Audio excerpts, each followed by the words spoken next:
ሰላም ውድ ተመልካቾቻችን፣ ዛሬ ደግሞ ዲማ ሆፕ ሪል ስቴት በቦሌ ኤድና ሞል አለምነሽ ፕላዛ ቀጥሎ እያስገነባ ስላለው አፓርትመንት ትንሽ መረጃ ልስጣችሁ። ይህ አፓርትመንት ከግራውንድ እስከ ስድስተኛ የንግድ ሱቆች ሆነው የምታዩት ወይም ደግሞ አሁን ላይ ከቦሌ ሃይ ስኩል ፊት ለፊት የሚገኝ ወይም ደግሞ ከአለምነሽ ፕላዛ ቀጥሎ የሚገኝ እጅግ በጣም ቅንጡና ለግጀሪ አፓርትመንት ነው። በቦሌ ኤድና ሞል የምታዩት አለምነሽ ፕላዛ ነው።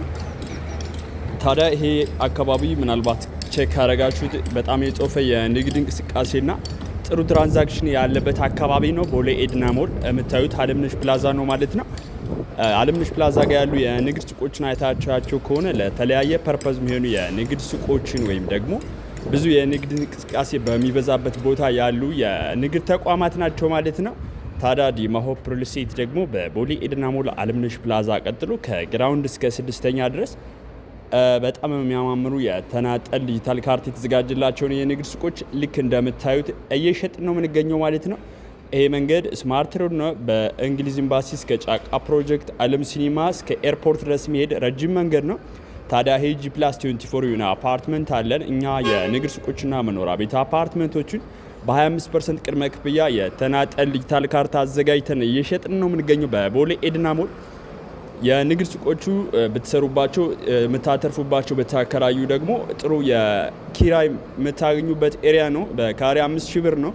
ቦሌ ኤድና ሞል አካባቢ ቼክ ካረጋችሁ 20 ካሬ እኛ ጋር ብትገዙ እስከ 100,000 ብር በካሬ እስከ 100,000 ብር ከአንድ ሱቅ ላይ ወይም ደግሞ ከካሬ ሱቅ እስከ 100,000 ብር ድረስ ኪራይ ትሰበስባላችሁ ማለት ነው። ከዚህ አንጻር ኢንቨስትመንት ሬቱ በጣም ከፍተኛ ነው የሚሆነው።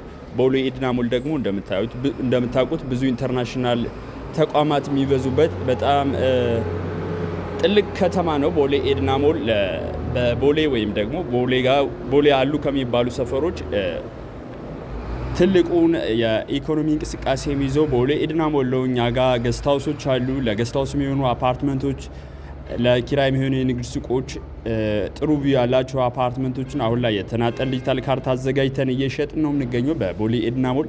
ታዲያ እናንተ በ25% ቅድመ ክፍያ ብቻ ሌላውን ቀስ ብላችሁ የምትከፍሉት አፓርትመንት አሁን ላይ የተናጠል ዲጂታል ካርታ አዘጋጅተን እየሸጥን ነው የምንገኘው። ዲማ ሆፕ ሪል ስቴት በቦሌ ኤድና ሞል ጂም፣ ስፓ፣ ስዊሚንግ ፑል፣ የከርሰ ምድር ውሃና 2 ስዊሚንግ ፑል ያለበትን አፓርትመንት አሁን ላይ በሽያጭ ላይ ነው። ለበለጠ መረጃ ታች በምናስቀምጥላችሁ ስልክ ደውሉ። መልካም ጊዜ